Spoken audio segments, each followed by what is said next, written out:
Fala galera, tudo certo? Nando Costa aqui na área. A gente tá aqui no lugar meio obscuro aqui, mas é porque eu resolvi fazer um vídeo especial. Eu acho que eu vou fazer 2 vídeos, na verdade, falando um pouquinho sobre a questão de conexões de áudio e sinais, algumas coisas assim, tá? Se vocês ainda não estão inscritos aí no canal, não deixe de se inscrever, marca aí para receber as notificações, já deixa o like aí agora mesmo, se você está aproveitando os vídeos do canal para aprender bastante. Eu recebi bastante pergunta e bastante dúvida, principalmente da galera que está começando aí no áudio, sobre conexões de uma forma geral. Muita gente perguntou também no vídeo anterior que eu fiz falando do meu estúdio, perguntou como que são as ligações, dos equipamentos e tudo mais. Então vou mostrar um pouquinho, explicar um pouquinho sobre a questão do áudio e também coisas que a galera deve ficar... É importante ficar antenado aí quando está estudando áudio. A primeira dica que eu vou deixar é o seguinte: leiam manuais. Leiam manuais, tá? Porque às vezes a dúvida que você tem está escrita ali claramente o tempo inteiro no manual, né? Então é importante. A gente tem, por questão cultural, a gente tem meio que uma preguiça de ler as coisas, né? Você compra um amplificador, você compra uma mesa, você compra... Enfim, qualquer equipamento, você não lê o manual, né?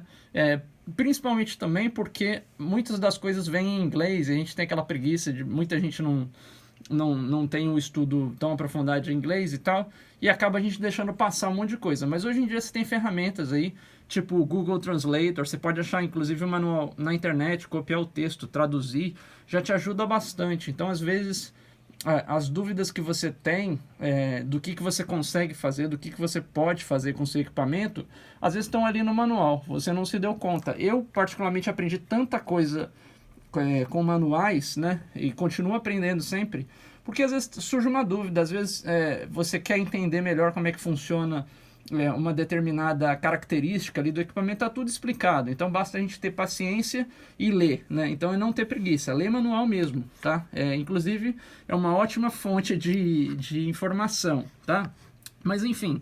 Eu tô aqui atrás da minha mesa, da minha Control 24, mostrei no último vídeo aí falando do meu estúdio, né? Falei que ia comentar um pouquinho sobre as conexões e tal. Então essa mesa, que na verdade ela é uma controladora, mas ela tem pré-amplificadores, ela tem 16 prés.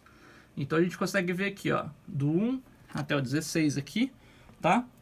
Então a gente tem 16 pré-amps da Foxrite, a gente tem line-ins aqui embaixo, tá?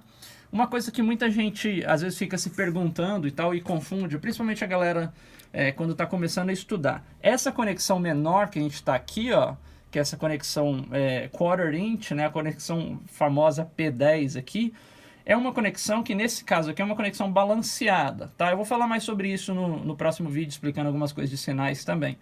Mas não confundir que essa conexão logo abaixo aqui, ó, ela não é uma conexão para ser feita com um cabo de instrumento normal. Ela é um cabo P10, tá? Só que a conexão o plug é um plug TRS, tá? É um plug balanceado. Então é importante a gente sempre fazer a distinção do que é conexão balanceada e desbalanceada. Se você tem dúvida, muitas vezes no seu manual vai estar claramente escrito ali se é balanceado ou se é desbalanceado, tá? E também não confundir que a gente tem entradas de direct, né, ou direct injection, DI, né, DI box, enfim. Nessa mesa aqui a gente tem entrada de DI para instrumentos, para sinais desbalanceados nos canais 1 e 2, mas todos os outros são conexões só balanceadas, tá? E a maior parte dos equipamentos Pro Audio vão trabalhar aí a maior parte do tempo com conexões balanceadas. Algumas mesas antigas, alguns equipamentos antigos trabalham com conexões desbalanceadas também. Algumas mesas pequenas, tipo mesinha de PA, mesinha para você fazer ensaio, às vezes você tem entrada de line desbalanceada, às vezes você tem aquele típico insert, que é um plug P10, né? TRS, só que ele usa um sinal para fazer o send e um sinal para fazer o return, né? Então, na verdade, seria desbalanceado. Mas enfim, você consegue ver várias dessas informações claramente nos manuais. Então a primeira dica que eu dou pra galera é: leia manuais, tá? Tem muita informação aí legal. A outra coisa, principalmente pra galera que tá começando, tá? Muitos dos equipamentos que você vai trabalhar Pro Audio, ou se você tem muitas entradas, muitas conexões, muitas saídas, você vai ver muito esse tipo de cabo aqui. Esse tipo de cabo é o que a gente chama de DB25, tá? É um cabo que ele conduz 8 vias, tá? 8 vias balanceadas. Então você, aqui nesse caso, por exemplo, é o line out. Então o sinal entra, por exemplo, no microfone, é pré-amplificado e sai aqui no line out, tá? E isso aqui vai para o Pro Tools, tá? Então você pode ter uma ponta DB25, a outra ponta pode ser o que você quiser, pode ser DB25, podem ser 8 plugs XLR macho, 8 plugs XLR fêmea, né? Pode ser também P10 macho, P10 fêmea, você que define de acordo com as conexões do seu equipamento, tá bom? Então esse sinal sai aqui do line out, né? Ele vem vindo para cá, e aí eu vou mostrar para vocês agora nesse outro equipamento aqui, que é a minha interface de comunicação e os meus conversores, que é a Apogee Symphony. Aquele sinal vem para cá, então vem no analog in. Nesse caso aqui não está conectado direto no DB25 não, ele está até aqui embaixo mesmo, conectado fisicamente, XLR macho no fêmea e vem para cá, tá? Até para eu ter mais flexibilidade de conexão aqui. Beleza, então esse sinal vai para a entrada 1 a 8 do meu Pro Tools aqui, tá? E aí eu tenho a saída de 1 a 8 do Pro Tools nesse cabo aqui, que vai para lá. Teoricamente essa saída aqui iria para os meus monitores, né? Por exemplo, a saída 1 e 2. Só que aqui, além dos monitores, eu trabalho também com inserts, que é uma dúvida que muita gente perguntou, então já vou falar. Então esse sinal aqui, teoricamente, ia direto para os monitores, mas ele não vai para os monitores, ele vem para cá, ó. Ele vem para minha mesa, tá? Ele vem aqui para esse cabo aqui, ó. Esse do meio aqui, ó, o DB25 aqui embaixo. Por quê? Porque, na verdade, toda essa parte de monitoração... Deixa eu tentar mostrar aqui, ó. Essa parte de monitoração eu faço por aqui, tá? Então eu tenho como, por exemplo, escolher o tipo de monitor que eu quero. Quando eu começo sem nada apertado, eu estou monitorando nas caixas principais. Se eu apertar aqui, ó, eu monitoro nas caixas alternativas, né? Se eu... tem uma outra seleção aqui, deixa eu lembrar agora, que eu estou em pé aqui. Enfim, tem um outro botãozinho aqui que eu não vou lembrar agora, que você consegue colocar nas caixas... aqui, ó, né, nas auxiliares aqui, ó. Então eu consigo ter 3 pares de monitores ao mesmo tempo. Consigo também modificar de estéreo para LCR Surround, e também 5.1, aqui eu faço a monitoração. E tem também um lance legal que eu consigo monitorar ins e outs do Pro Tools diferente. Na verdade, ins aqui, né, falando das entradas. Então eu consigo monitorar o que vem do Pro Tools 1 e 2, né, saída do Pro Tools, na verdade, né. Seria o in 1 e 2 aqui, mas é o out 1 e 2 do Pro Tools. Então 1 e 2, 3 e 4, por exemplo, posso ter 5 e 6 aqui, né, que é bem legal. Eu posso ter sinais externos entrando aqui na mesa para monitoração também. Eu posso ter, por exemplo, chegar um aparelho de DVD aqui, sinal do celular aqui, então facilita quando você está com um cliente para ouvir fontes de sinal diferentes também, né, que é bem legal. Beleza, e aí esse sinal sai daqui da mesa, vem nesse DB25 e aí sim ele vai para os monitores lá embaixo. Então a gente vê que, compreendendo um pouquinho da relação dos sinais, como as coisas se conectam, você consegue fazer várias logísticas de ligação. Não tem muito uma regra, você tem que entender a métrica do negócio e você vai achando o melhor para o seu trabalho, para o seu equipamento, o que você precisa, né?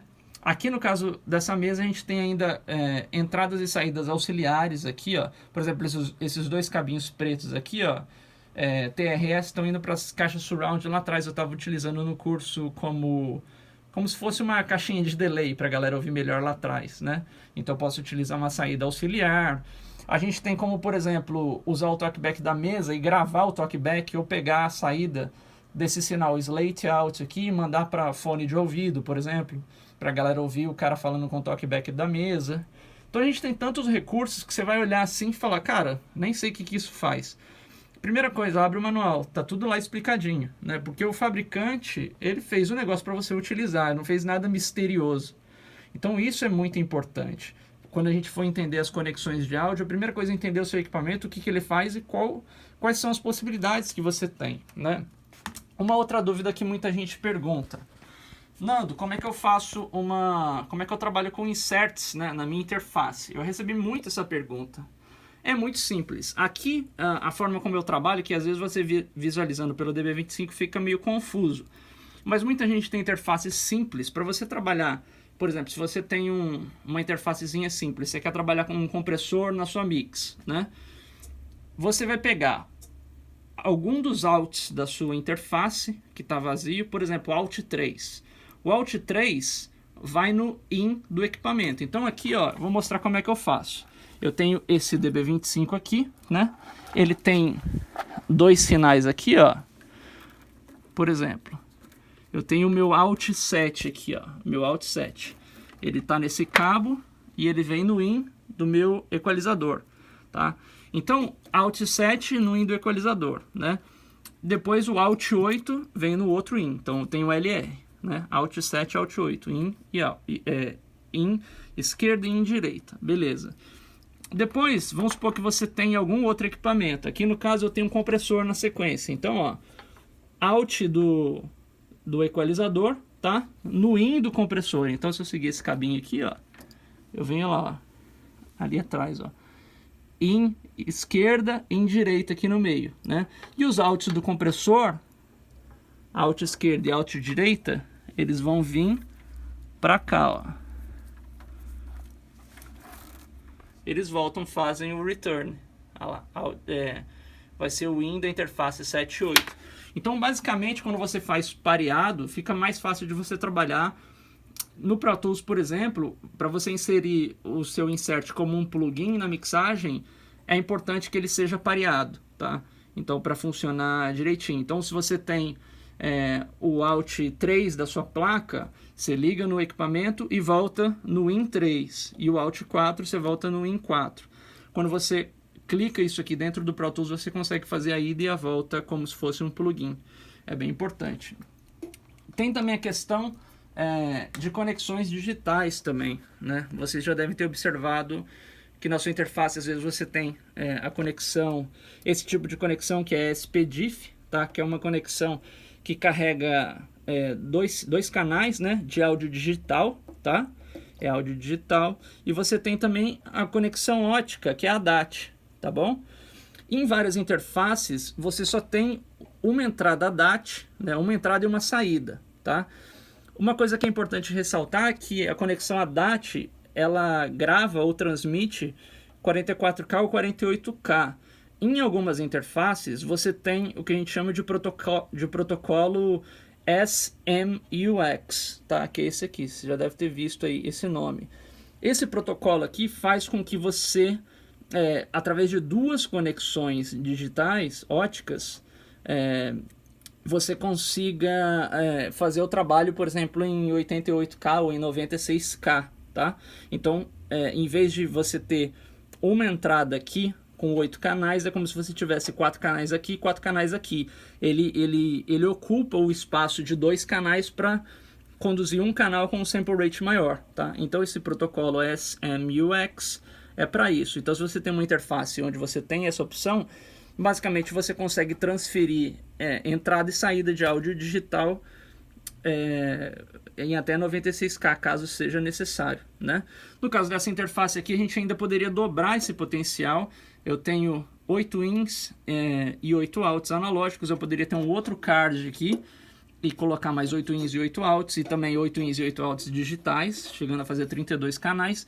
E a gente tem a conexão aqui, ó, Digilink, tá? Que é uma conexão que eu plugo no meu Mac ali, tá?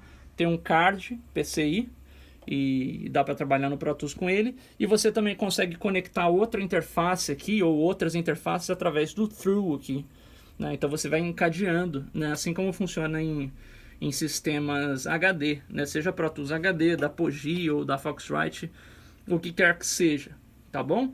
Eu acho que eu dei um panorama aqui geral sobre a parte das conexões, né? As coisas que às vezes confundem bem a galera. Deixem aí comentários e às vezes alguma dúvida, alguma pergunta que eu não comentei nesse vídeo. Eu vou fazer mais um vídeo falando sobre a parte teórica das ligações e tudo mais, tá bom?